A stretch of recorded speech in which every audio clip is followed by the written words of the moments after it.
Salut à toutes et à tous, bienvenue dans ce second tuto dédié au tournage de votre projet, la partie que tout le monde attend, une vidéo explicative pour vous aider dans la réalisation de votre projet Trop Mytho. Bon, vous connaissez Lumière sur l'info, notre association a pour but de présenter les métiers de l'information et des médias, tout en sensibilisant à la fabrique de l'information et aux fake news. Dans ce cadre, le concours Trop Mytho permet à tout un chacun de créer une vidéo explicative qui démonte une infox, un moyen original pour les jeunes et moins jeunes d'acquérir aussi des compétences professionnelles en montage, en écriture ou en production, tout ça de manière ludique, en groupe ou seul. C'est aussi un beau moyen d'expression afin d'affirmer son ou ses points de vue. Allez, on rentre dans le concret, mais avant de tourner, il faut préparer tout.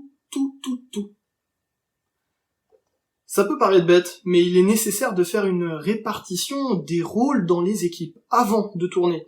Identifier un ou des cadreurs qui manient le téléphone, un metteur en scène pour juger l'ensemble, s'assurer que le texte est bien joué et les scènes bien définies, comme expliqué dans notre première vidéo tuto, des scènes respectées et bien tournées, peut-être un ingénieur du son, ou en tout cas quelqu'un qui va se concentrer sur les musiques utilisées. Doivent-elles être libres de droit? Va-t-on tourner dans cette pièce s'il y a de la résonance?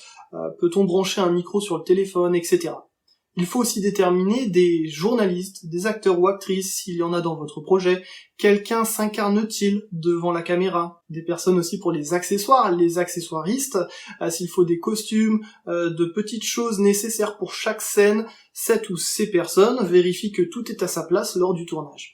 Enfin, il peut y avoir un décorateur, une décoratrice, pour vérifier les décors s'il y en a, mais aussi constater ce que ça donne à l'image, mettre plus ou moins de lumière, etc. Évidemment, une personne peut avoir plusieurs rôles, mais attention à la charge de travail, elle peut être conséquente, surtout que le tournage effectué, la vidéo n'est pas terminée. Avant le tournage, on repère les lieux, l'aménagement de la pièce, d'une salle, son éclairage. On peut effectuer des tests aussi, pour la vidéo, la prise de son, pour vérifier le rendu. Avant de se lancer, quelques répétitions peuvent être les bienvenues aussi, pour éviter le tract ou les hésitations, cela devrait faciliter le montage. On peut alors réunir tout le matériel nécessaire pour tourner. Attention, il faut aussi prévoir les autorisations de tournage nécessaires, demander un accord écrit pour un tournage dans un lieu privé comme public, récolter les autorisations parentales pour l'utilisation de l'image d'un enfant, d'un ado ou sa voix, important si les publics sont mineurs, ou même pour l'utilisation d'une musique ou de photos, vidéos, etc.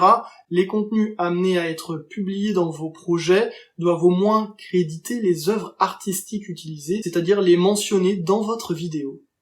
Si vous êtes un peu perdu pour le matériel, les smartphones font maintenant des petits miracles, surtout en milieu clos et sans écho. Pour filmer, les ados peuvent utiliser leur propre téléphone portable. Il est possible d'utiliser plusieurs smartphones en même temps pour le tournage, afin d'avoir différentes valeurs de plan, différents angles de vue, mais cela peut aussi compliquer ensuite le montage de la vidéo. Un point d'attention doit être apporté à la prise de son. Afin d'avoir un commentaire parfaitement audible, vous pouvez utiliser un kit main libre ou un petit micro à brancher sur votre téléphone. Il coûte généralement 20 à 30 € et permet vraiment un rendu de pro en micro-main comme en micro-cravate. Attention, tout est prêt maintenant pour le tournage. C'est la deuxième étape, le tournage, la partie la plus palpitante, la plus excitante. Mais ça peut être aussi la plus stressante et on peut oublier des choses. Il faut donc être méthodique. Déjà, chacun doit passer son téléphone en mode avion et couper le son.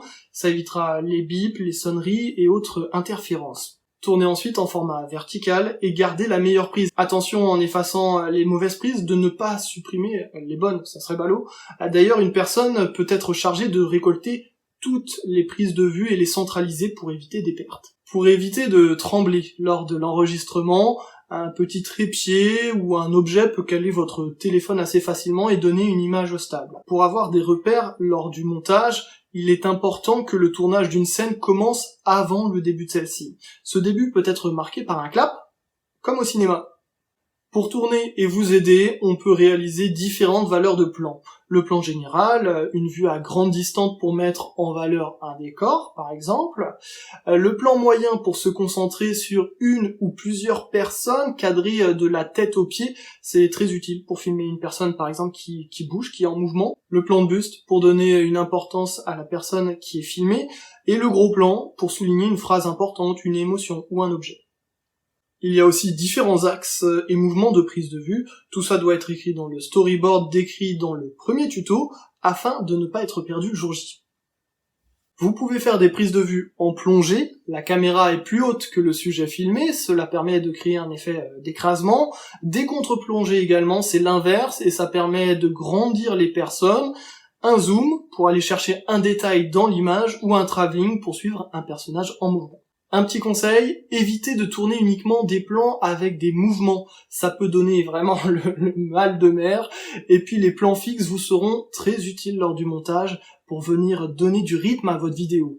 Ah, maintenant vous avez tout ce qu'il vous faut pour tourner.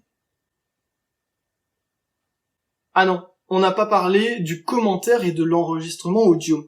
Là aussi, soyez prévoyants et vigilants. Attention aux bruits parasites qui peuvent diminuer la qualité du son. La prise de son peut se faire directement lors du tournage, mais il est aussi possible de faire un enregistrement après coup en créant une voix off et en l'insérant dans votre montage. Cela permet de lire directement son script ou sa réplique, et cela peut aussi se faire à plusieurs voix de manière beaucoup plus facile. Pour cela, les applications dictaphone de vos smartphones font très bien le boulot. Attention à ne pas parler trop près du micro ou trop loin. Voilà, vous savez tout. Il ne vous reste plus qu'à passer devant la caméra et moteur, profitez. Cette phase peut se faire entre 2 et 4 heures en étant organisé. L'ensemble de la préparation au tournage et le tournage lui-même peuvent être réalisés vraiment en une séance. Le tournage réalisé, et après avoir vérifié qu'il ne vous manque aucun plan, aucune séquence, il ne vous reste plus que le montage et l'export de votre vidéo trop mytho, la phase finale, un peu plus technique, que nous aborderons dans notre dernier tuto. Mais ne tardez pas trop, il faut envoyer votre vidéo avant le 19 mai.